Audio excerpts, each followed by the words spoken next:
use I2P, it must be broken because it hasn't been formally reviewed. I'm just saying I do have a that was when Tor was getting DDoSed and the migration to I2P was so quick in just talking about the user experience side of things instead of more an academic focus. The other thing I'd want to point out is I2P, unfortunately, does not have the development resources at Tor. I believe that their cryptography hadn't been updated in about 15 years. I don't want to say 15 years, it sounds too long, but I think that's the case. I think it was using 30 72-bit RSA keys with like AES-8. And now they're using, they're using ECDH and they're using Cha-Cha, which is modern cryptography, just to abstract away the details. And they've deployed it, I believe. I2P does both TCP internet connections and UDP internet connections. So I believe they have now modernized their cryptography from whatever they chose over a decade ago, but I believe they only modernized one of the two.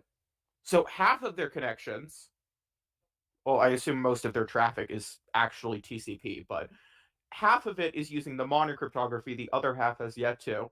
And I don't want to attack an open source project for not having developers. That's just a bad thing to do.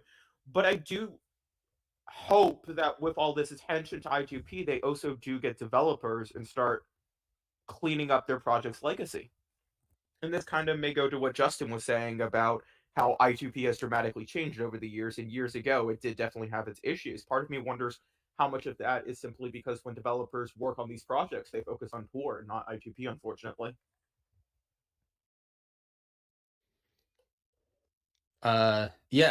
It's kind of like if I develop my own cipher, like what academic does it even bother? I mean, it'd be pretty bored. Or it'd have to be like super easy to just break, right? And it's like the same thing where if you find a flaw in Tor, I mean, that's like you can go on the front stage and talk. If you find something in I2P, maybe perhaps it's just like, oh, that's nice. We'll talk about that at the coffee break. Well, I mean, that's kind of like research. It would be like, I guess another analogy would be if you could break AES publicly. Well, right, exactly. But if you could break like AES publicly, you're like, all right, well, I'm going to go on stage somewhere and talk about this because or maybe do some kind of disclosure, or whatever. But I mean, you know that you're going to be well known. Whereas I don't know if that might be part of it as well, which is a shame. But I don't know. No, I think the bigger issue is that the denial of service over these networks is probably a really difficult problem to solve, and the rush I2P was definitely premature because the idea that they had that particular problem solved. Denial of service problems are very difficult to solve, especially in this type of environment where you can't ban things very easily because the whole point is you don't know who's sending the requests. So this is like this is something go ahead. Sorry, but I was just going to say I don't have too much to contribute to this conversation, but what do you think about incentivizing nodes on the network, a la there's one cousin of Monero, Oxen, I think, that runs this Loki net, which is onion routing with like incentivized service nodes or master nodes. Do you think that's like any kind of step towards a workable kind of DDoS resistant model? I think it's proof of stake. They have to stake coins and then. Oh. Can I, just to jump in? Yeah, you're probably the best. Go ahead. Master nodes, where if you have, 1 million oxen or whatever the amount is, you can create an oxen service node. And then as a service node, you are part of the backbone for LokiNet, their own. I'm not sure if they call it meshnet. I'm not sure if they call it onion routing, but their own anonymity. And then it's notable because Session, the chat application Session, routes over it. So when you send a message on Session, even though you're just using the Session app, you are actually connecting to an anonymity network.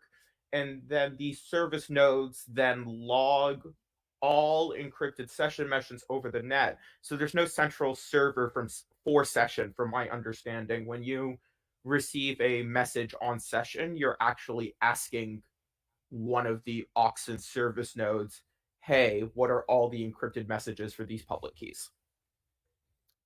And I'm sure we can form a variety of commentary on that. My primary commentary is, while I appreciate a chat app that by default routes over a privacy network, I wish it did a better privacy network. I did want to mention, I was just curious if just so I forgot, on the Tor dev mailing list, someone from Monero, it was either Szechuan or Tivador, one of the two, proposed RandomX. This was at least a year ago. They proposed RandomX before connecting to, and this was the idea that we're going to have problems with denial service, and we suggest that you use RandomX before you can allow an incoming connection. This would have slowed down connections considerably because they would have had to prove themselves with a proof of work kind of thing. But the idea, this was their strategy for running denial service. Mitchell from the nonsense had a similar idea. But that's one way to handle it. And it was proposed in the dev mailing list. I think it just, no one said it was a bad idea. I just think no one really wanted that to be the solution, because that ends up forcing the requester to do more CPU time, but also it increases latency on the initial connection. So I think that was the concern, but I don't know that there's another solution. Be tuned, it would also notably increase the amount of memory required to connect to the network.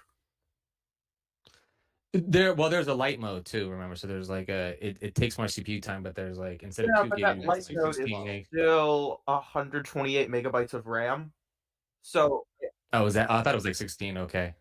I'm not trying to say like there aren't IoT devices with that much RAM nowadays. I mean, we're kind of at the point where everything just at least has an ARM v6 on it. But yeah, there might be some IoT devices that currently route through Tor for whatever reason. I'm not here to judge. And they may currently only have 32 megabytes of RAM or 164 megabytes. I mean, I know routers, OpenWRT, I think, targets 32 megabytes of RAM. Well, then there you go. I guess there's no other. But I don't, other than having the token incentive, I think those were the only, there had to be some kind of financial penalty or some kind of penalty to the requester for each new connection, because otherwise there was no way to ban IPs, because it's just a mess. And in case those are curious, this is why Monero has been cautious about downloading blocks over Tor, because I was worried, and I guess I was somewhat proven right. I was worried about people getting DDoSed through this service. So we only allow limited stuff through Tor. But you can always get around. Never mind, I forgot there's a feature you can get around that. Never mind. But but we recommend it against it, possibly because you can end up just tanking your own server, basically, which is, I think, was what's going on. So I think we've beaten this one. Real quick, Jay Winterarm, did you have anything else you wanted to chime in on this topic? No, I've actually, like, personally just started using Tor over the last 6 months, and it has really noticeably sucked since the new year. So I was interested if there's ways to avoid that. And I'm not necessarily I'm not a fan of Oxen, but I was curious if their kind of staking tokens model made any sense as a DDoS measure. It sounds like probably proof of work is the better way to go, but I was just curious what others' thoughts were on that. Proof of work is the most straightforward. The other model is a little bit more complicated, and I'd like to hear Javier comment on that. It's just more straightforward with proof of work. On the if then this, that, like, the code is just, with other ones it becomes more economic. I mean, they're both economic in a sense, but they're, from a programming perspective, I just think the proof of work one is easier. So, but anyway, I'd like to hear Javier's thoughts on that. Wait, did I misspell my own freaking username? I don't know how to say. I don't know how to say it. Kayaba.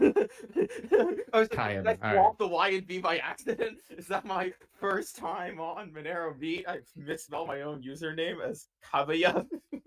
No, Kayaba.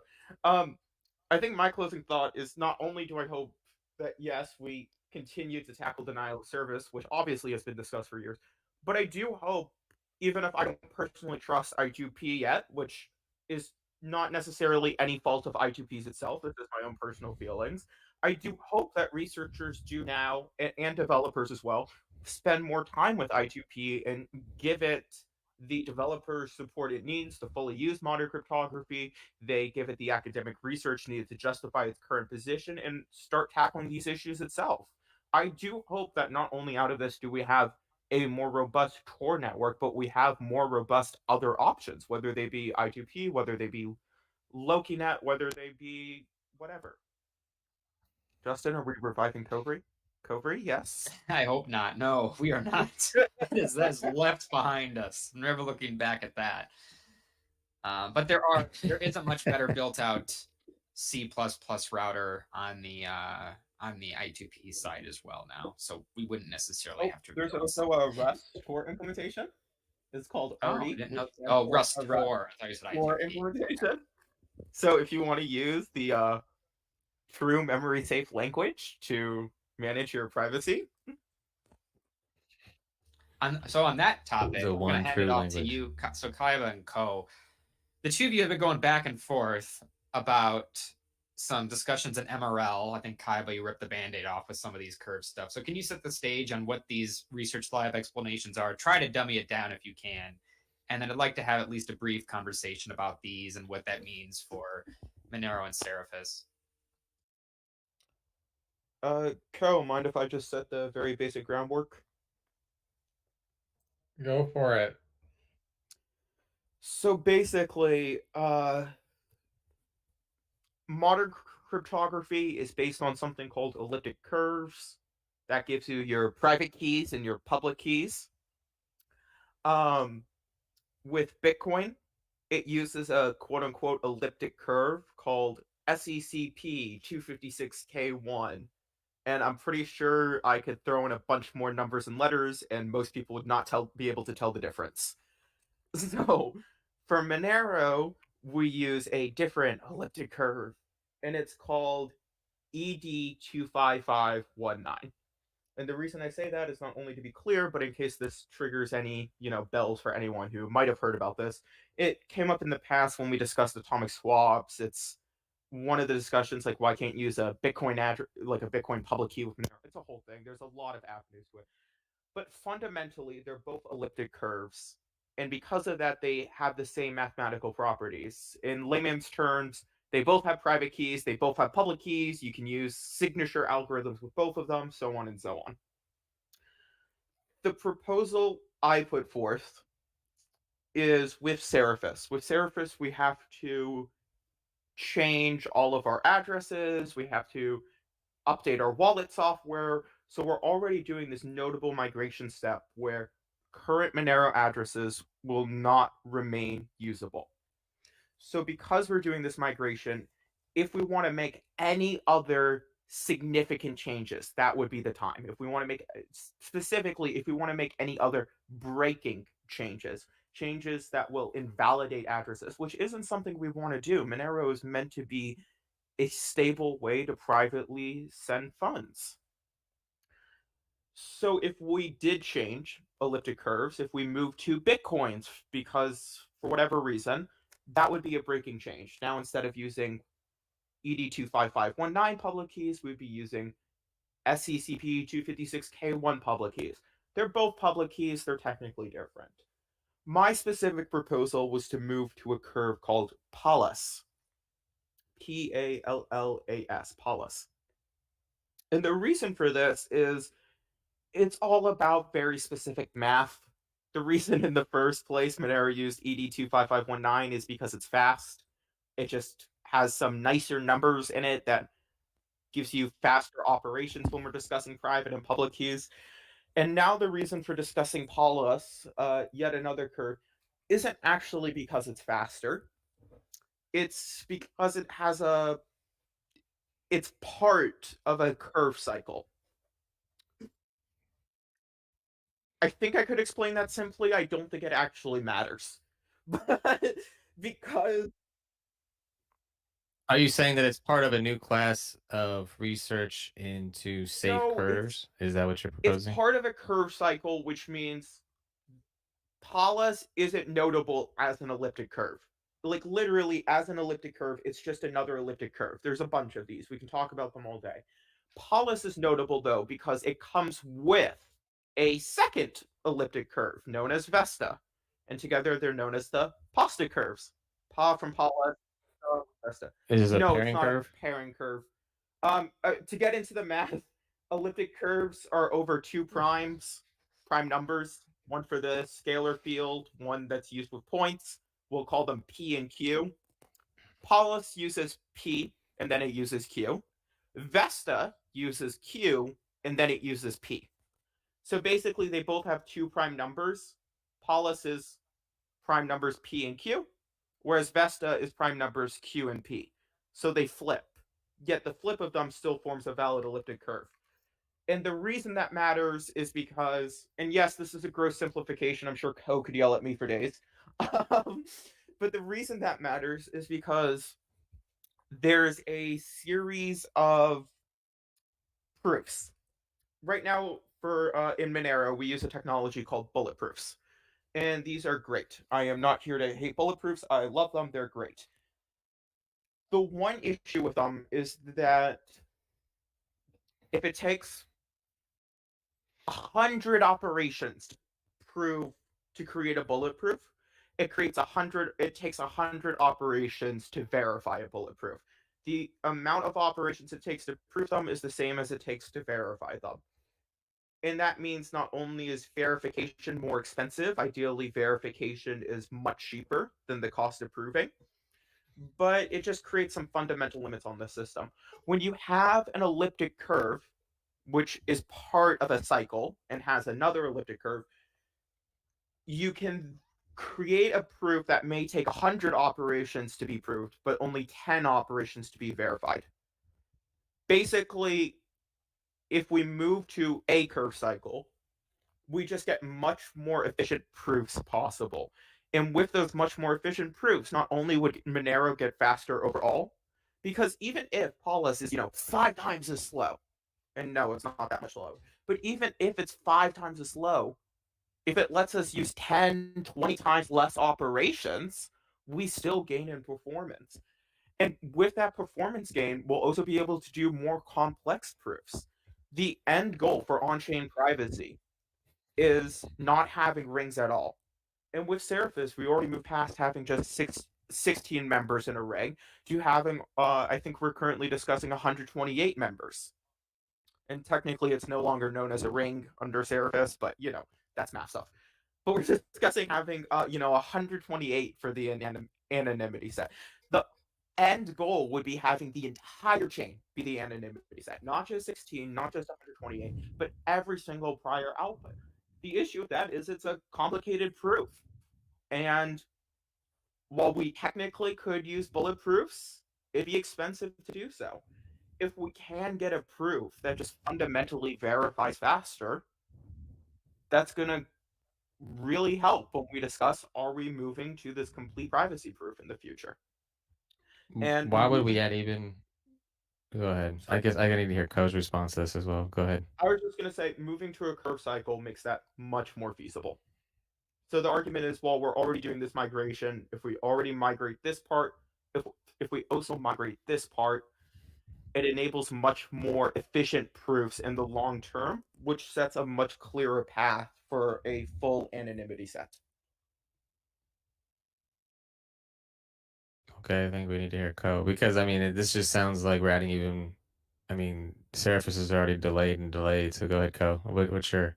I need to go in the MRL backlog. Sorry, guys. So his explanation was good. My take on it is that it seems like with the current state of research, it would be more efficient to use a curve cycle for these global membership proofs than trying to find a way with what we have with our current curve. I haven't done a lot of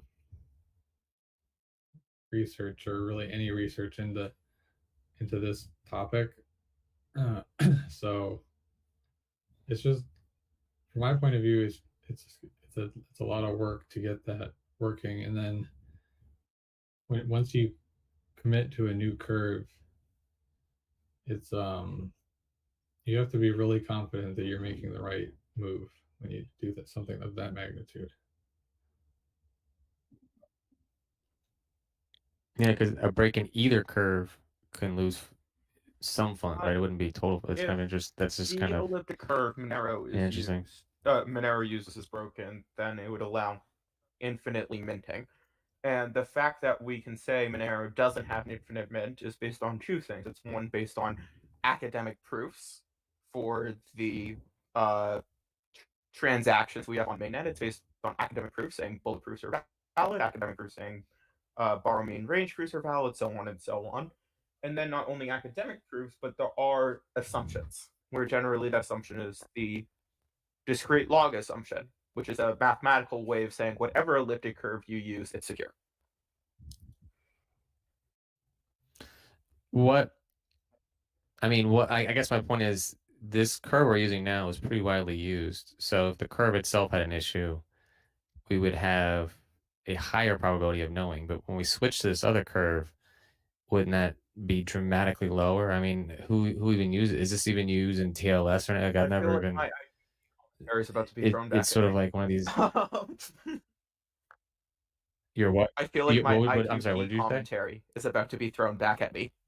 Where I said well, I mean, it's kind of the most relevant question, though, right? I mean, you're proposing, like, it's not like you're proposing, the SEP curve or like I don't know, like any other curve, or even like our curve 25551 is just the same curve that we're switching. I mean, this is like SECP 256K1 because that actually does have its own cycle. The only reason we wouldn't want to is just because it's slow, which is why we didn't, or why the author of Bitcoin did it in the first place. When we're discussing this, it has a cycle though because of its. You talking about the endomorphism, or is there something? Is there another thing in there that I'm missing? 256K1 has a curve cycle. The other curve is known as SECQ 256K1. It actually uses the exact same formula. I always found it a massive coincidence that this widely used curve happened to have a cycle. It turns out that the SECP curve, when it was chosen, it was found via a method called the CM method or something. And that method naturally also produces cycles. I don't know the exact math. I'm just saying technically SECP is also a cycle. What I want to get back to, though, is for Paula specifically, it actually has had security review done, because while it is a new elliptic curves are still this very mathematically modeled thing with plenty of review, because there already are a variety of elliptic curves. We can discuss ED25519, ED448, SECP 256K1, P256. I can keep going for ages if no one stops me. But with Paula, is there an expected use case? Like, why is there these reviews? No, like, what is the expected use case of this particular, or is it just via a tool? Anyone can run the tool and also get Paulus back. They can also get other curves if they change the parameters. But the expected use case was for use in proofs that require a curve cycle. And the Zcash, I don't know if it was specifically the Electric Coin Company, the Zcash Foundation, or both, so I'll just abstract it to the Zcash project. The Zcash project was the one who found the curve, and they've done their own security review of it. Bernstein, the publisher of the ED25519 curve, has a site called Safe Curves, where they go over, for a theoretical curve to be secure, it has to meet all of these properties, and it's a bit opinionated. Safe Curves doesn't call SECP 256K1 secure because of Bernstein's opinions on it, which is, they're allowed their opinions. And the Zcash project has done the same security review and gone over the Safe Curves criteria, and they have documented the criteria Pallas does meet and the criteria Pallas does not meet. Some of the criteria is like, it can't use, I don't think you can safely use this one technique, the Montgomery ladder, with it. And they're just like, we don't care, that already isn't the most efficient algorithm, we don't want to use it. And it kind of comments on Bernstein's opinionation. But overall, I would say that Paulus has gone through enough security review to be considered secure in our usage. Isn't that Montgomery ladder the most efficient ECDH implementation you can do? Or am I wrong about that? That's why you used it. The ECD, an arbitrary ECDH. So it's a scalar multiplication algorithm. It has its reasons for performance. I don't think it's mathematically the most efficient. I think it's one of the most efficient. It's the benefit is being, of course, that it runs in a fixed amount of time, and the fact that it runs a fixed amount of time means that you can't learn someone's private key based on the time it takes for them to give you a response. Well, I'm not here to hate on it. Obviously, it's a solid algorithm. There are other algorithms that are also quite secure and quite performant. I think we should have only about another minute of discussion on these curves, and we can move on to something else. But it is fascinating, but it certainly is niche. Is that I would personally consider it, having gone through security review. While I'm not saying we don't have to do our own review, I do think tunnels can be considered secure. And if we move to it, most of Seraphis stays the same. Seraphis on a theoretical level is a series of proofs over an elliptic curve. And while we have specified ED25519, because that's what Monero already used, this would be changing it to specify Paulus instead. And while there is a decent amount of work there, I'm not here to diminish that, it would give us much more efficient proofs in the future, which will not only make Monero able to handle more transactions, but it will give us a clear path towards getting rid of rings entirely. So that's the pitch for it. Any other comments on this? I'm going to run through chat real quick. And words on these computer algorithms, these computer found curves.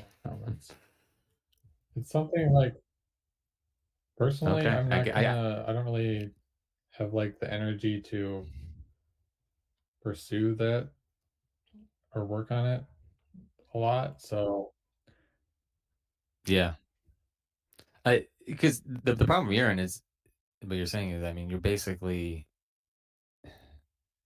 you've already done so much work. I mean, this is just more work on top of it, isn't it? Or no? It's definitely work.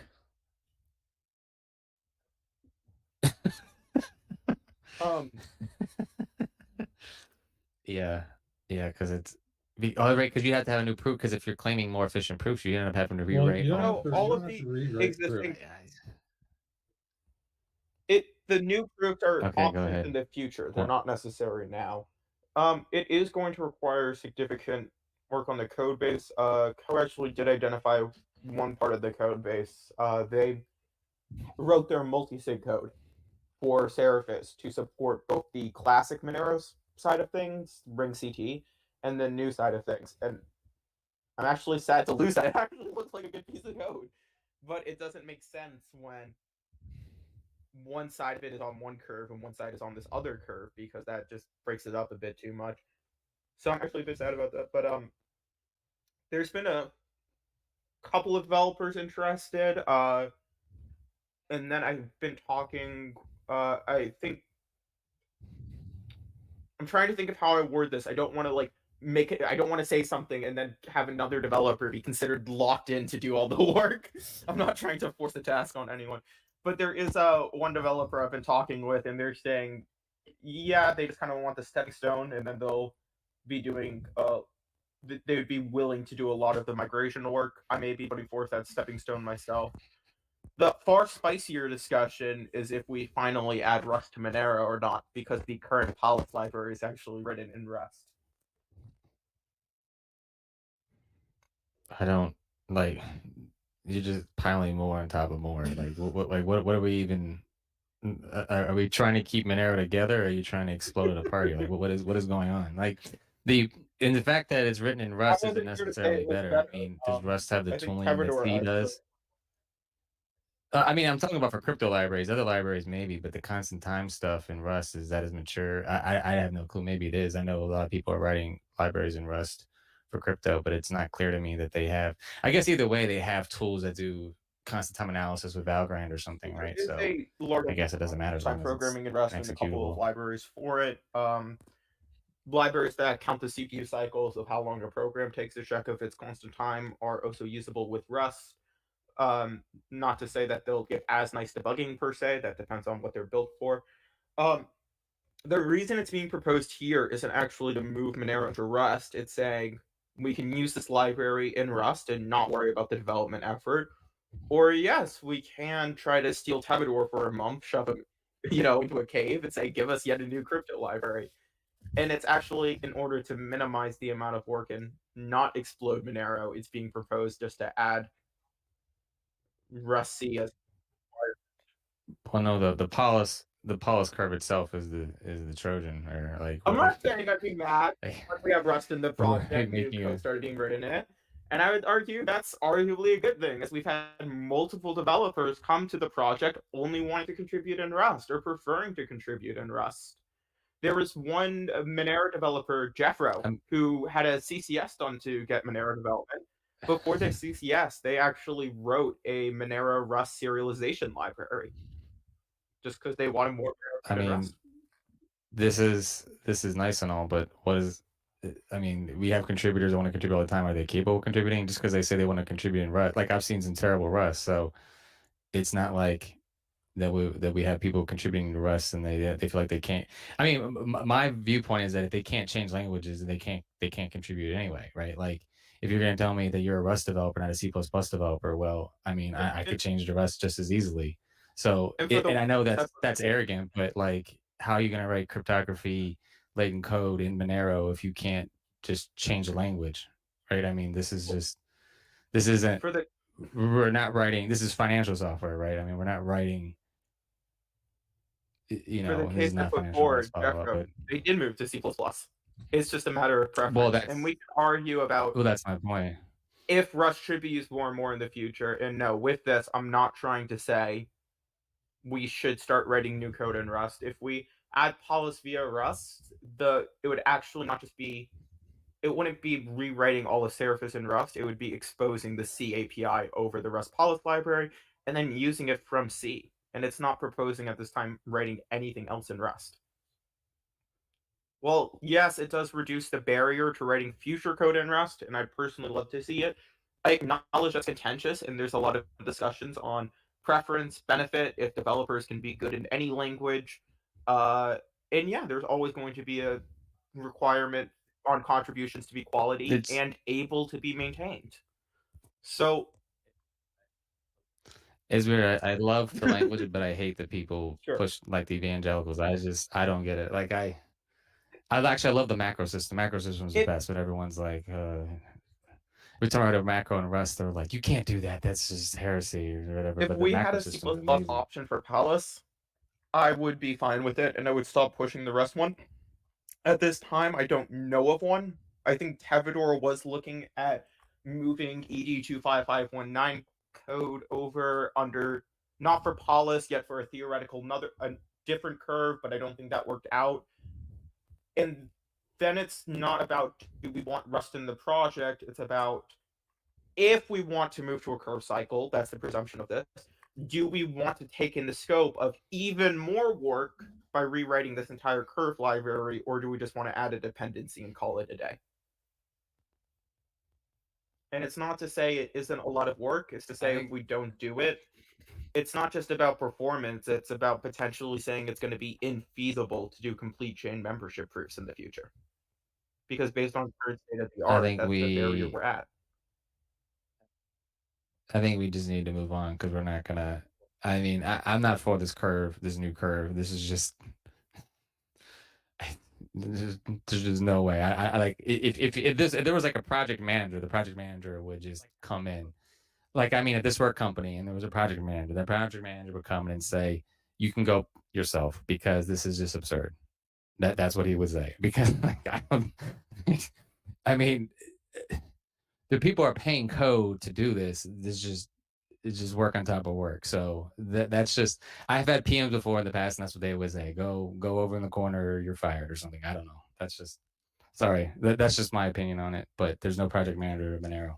I think I'm going to hand it off to Monero Bull and Offer an XMR to talk about some more community stuff, because we need to break it up from some of the research and cryptography stuff. Jay Winter, I guess you could chime in if you have some news, but it was interesting hearing about the wider community stuff with the Tor 92P communities and the trouble they're going through. What else has been exciting in the community channels the last month? This isn't Monero, but Monero's got an I2P site up now, I think, and an Onion site.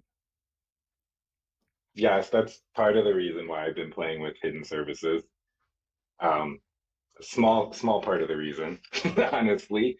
Um, yeah, I mean, so that is part of my experience with it. I would say the thing that I've noticed the Monero people tweeting and stuff about the most lately, it seems like, is NFTs on Bitcoin. It seems like Monero people love NFTs on Bitcoin for some reason.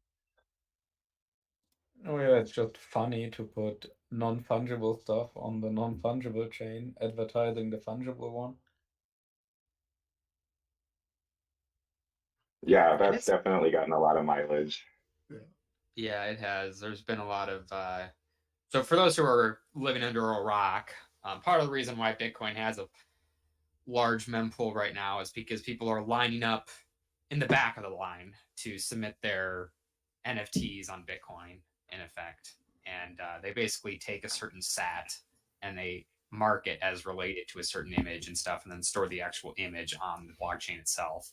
So that's what people are doing. And some members of the Monero community are certainly excited by the fact that people are using the, well, you can call it a feature, I suppose. Call it the feature that you can track each SAT on Bitcoin in order to have this NFT feature on top of it. And they're laughing in the corner saying, haha, you wouldn't be able to do this with Monero, at least in the same way, and just track certain outputs and stuff. So yeah, to see your guys' point, people certainly are having fun with that on Twitter. One of the funniest things on Twitter is Craig Wright. Mr. Satoshi himself. I don't know if there's a better way to expose that you're the biggest liar in the world than to tweet the stuff he's been tweeting about Monero. He's been going after Monero recently, yeah, too. But he's saying a whole bunch of stuff that's completely false. Like it just shows that he doesn't know what he's talking about. Oh, really? Oh, yeah. He's saying how Monero. How you have to give us examples? He blocked me. Oh, he said Monero is just CoinJoin, and so you're like liable for running a mixing service if you hold or use Monero, and all kinds of craziness. I love he references one case where like all he quoted was like, oh, you can trace like ownership and you can try and get a claim back, and it just doesn't mean anything in the context here. I mean, arguably it's more applicable to Bitcoin's case. You can actually specifically trace a specific output, and then you can try to go to court, and who knows if this would be successful. You could try to argue that you get your specific output back. So it's yeah, there's never a slow day. I realized apparently I was blocked. I responded. He said some comment about mixing and Monero mixing and how you get like a bunch of people together with an identical amount of Monero to craft something, and therefore you're helping with money laundering or something and liable for everyone else's thing. And that's what he claimed. And I was like, Monero is non-interactive. You don't get a bunch of people in a room to sign a ring, and that's not how it works. Me personally, I was just thinking, I was like, this is the real Satoshi. I said, man, this guy must be a genius.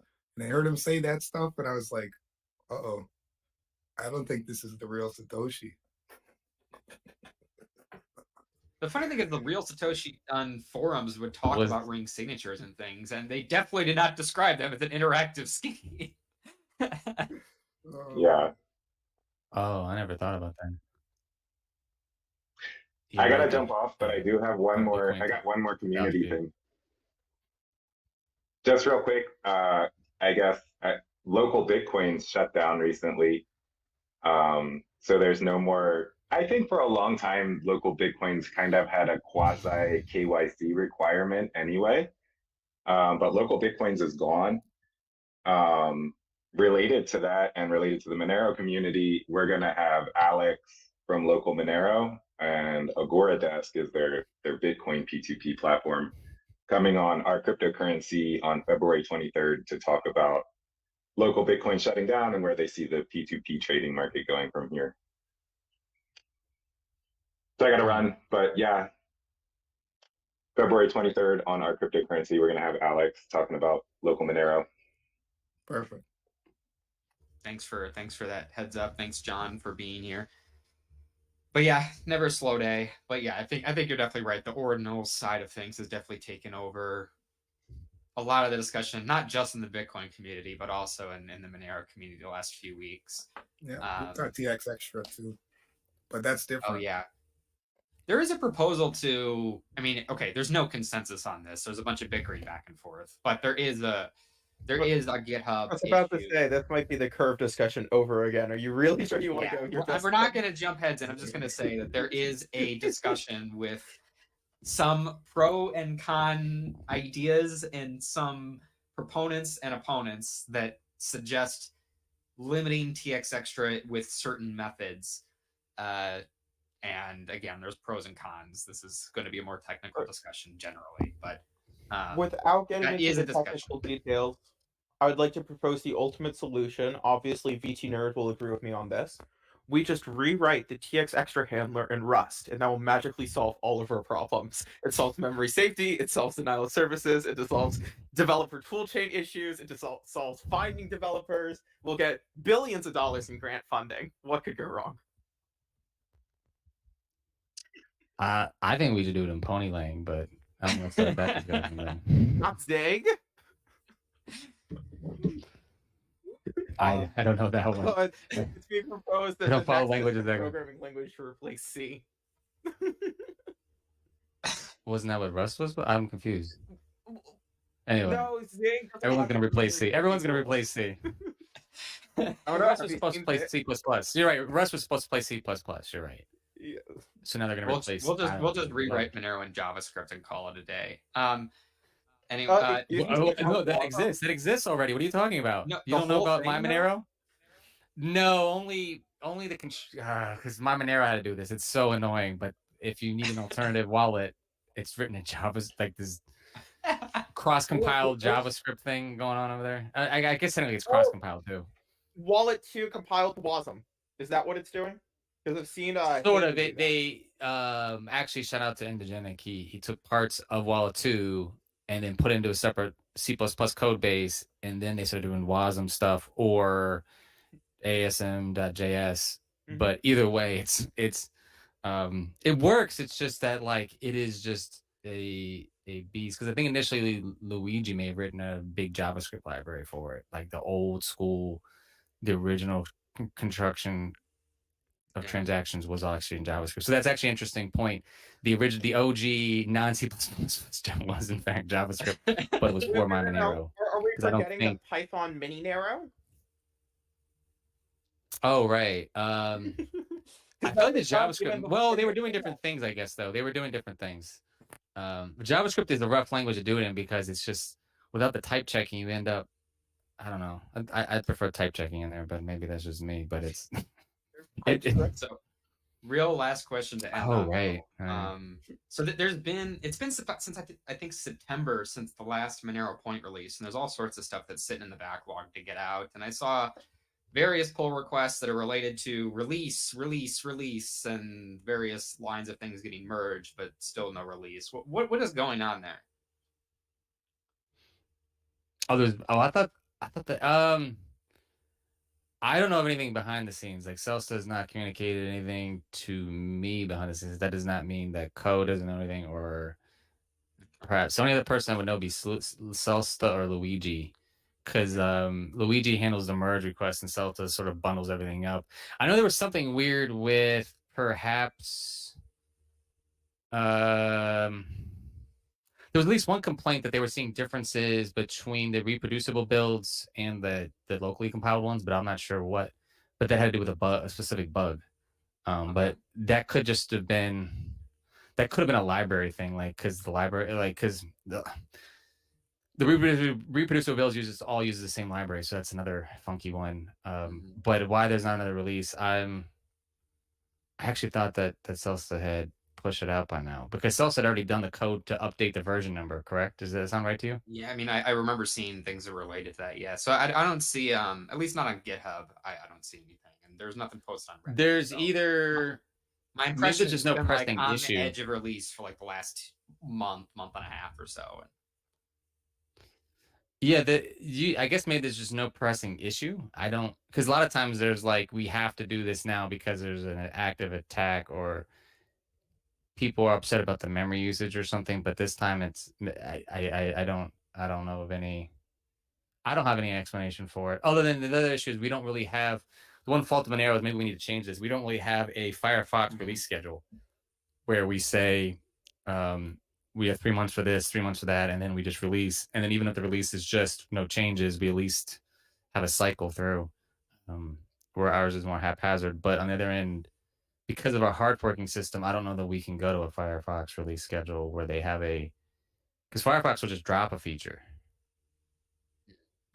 if it doesn't meet a deadline. But I don't know how you can do that with a hard fork. It's kind of not probably wouldn't possible. So whatever percent, like you wouldn't say like right, you wouldn't say like well, I don't know. I guess you could just push it to the next release. It's just kind of funky because like when we release Serapis, we're gonna have a hard fork, and you could just say we're gonna push that to the next release cycle or something. I don't know, or I don't know. We can I can I think maybe I should just contact Celsta and we can discuss doing more of a project management style where we have a release and test cycle, because it's another issue that we have. I think Celsta, for those who don't know, will test patch. I hope he doesn't, or she doesn't mind me discussing this. We'll test patches before anybody else. So like if you do a PR and Celsa thinks it's important and they've seen this issue on their server, that he'll run the most alpha patch possible, or the most cutting edge possible with just that particular PR, and then because I've had this issue before, he'll come back and say, I'm still seeing this issue, or cause another problem, and he'll come back immediately.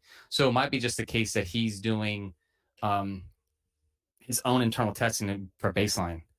And I don't, but the thing is, whatever his internal testing for baseline is somewhat, I don't want to say secretive. It's just that it's not publicly listed anywhere. So there's still that might be something. Right, because we had the unit test, we had the functional test, we have all these other tests, but there's still is it connecting to the network? Is it going down? Are people able to?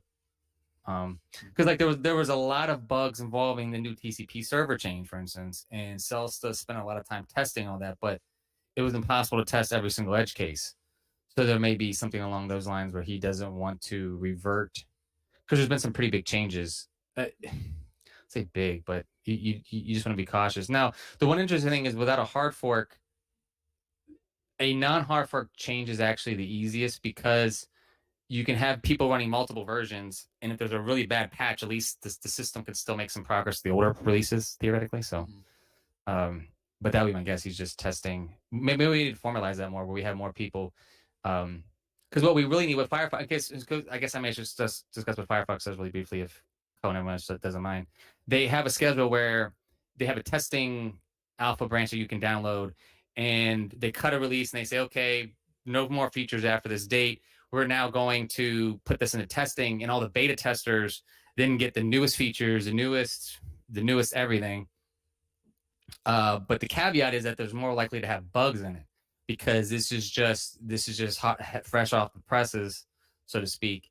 And then after a set amount of time, after a lot of people have run the code and bug fixes have come in with no new features into that particular version number, they then say, okay, this is now stable, and then they push it out to everybody. Firefox has an additional thing called an extended release version, which means that certain version numbers last longer than others.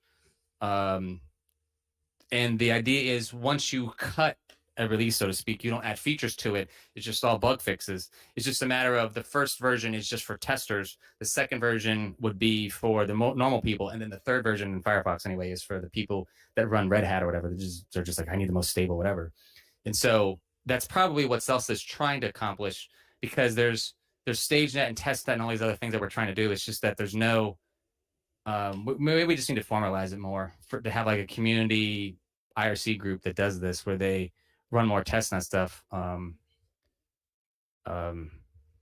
But they do it in a way, because what's different, I'm sorry to confuse everyone again. The difference is, like, we're either testing the master branch or you're testing a upcoming release branch, and that's what we need people to do. Because testing the master branch is technically different. That's not what a test team does. Yeah, Celsa actually has a branch on their GitHub called Master Beta, Right. Well, no, that's what he's trying. What he's trying to do is there's some people have a develop and master branch. We may need to move to that, where the master branch is technically the upcoming release branch, and the develop branch is where all the hottest new features go, and then it merges down that way. There's a couple different strategies to this, but I think maybe I'll just privately message Celsa. Anybody else that's interested. I guess just IRC me a VT nerd or email me. Right. But Justin, right. Do you ever run those test branches, Justin? No, I only for specific features I was specifically asking about. So I'd build something if I needed. The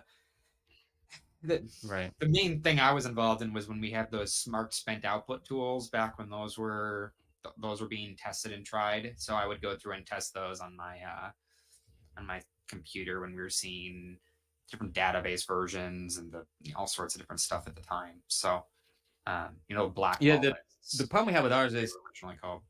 Even if you run it, you have to check like the resource. You have to check top to see if it's using on a CPU. You have to check the memory. You have to do a lot of different. It's kind of difficult to just automate it. I think is the frustrating part. You almost need a dedicated test person, like a test. There's an actual test engineer that Google has that does this because you can't automate, like when these bug reports are coming in, you can't really automate that because they're saying, hey, I observed this while running my node, and you kind of have to simulate that really. So that'd be my guess is what Celsa is doing, because there was a lot of changes to the TCP server. The TCP server isn't really bad. It's just that we don't want to make it worse. Okay. Any final comments here for the last moment here? Otherwise, I'll wrap this up. Thanks for the explanation, BT Nerd. All right. Well, thank you everyone for joining. We'll see you all again in 4 weeks, and talk to you soon. Bye, everybody. Take care.